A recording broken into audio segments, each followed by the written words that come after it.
Bugün həmin insanlar yenidən meydandadır. Bu dəfə silahla yox, top və inamla. Mina partlayışlarında ayaqlarını itirən, amma ruhlarını itirməyən qəhrəmanlar indi topun arxasınca ümidlə qaçırlar.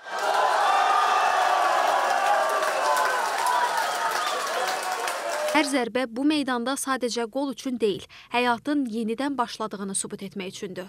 Amputant futbol üzrə 2025-ci il Millətlər Liqasının C qrupu oyunları bugündən başladı.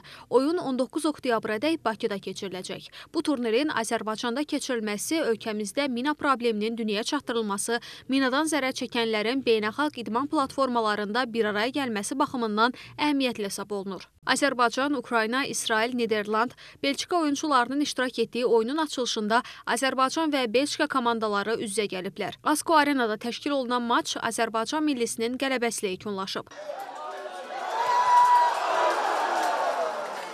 Qeyd edək ki, mina partlayışları nəticəsində xəsarət almış amputant şəxslərdən ibarət bu dəfəki futbol oyunlarının keçirilməsi də mina təhlükəsinə dair maarifləndirmə sahəsində kütləviliyin artırılması, eləcə də minadan zərər çəkmiş şəxslərin sosial inteqrasiyası istiqamətində böyük əhəmiyyət kəsb edir. Rahim Əkramoğlu, Tərlan İbrahimova, Zaur Həsənov, NTV Xəbər, Bakı.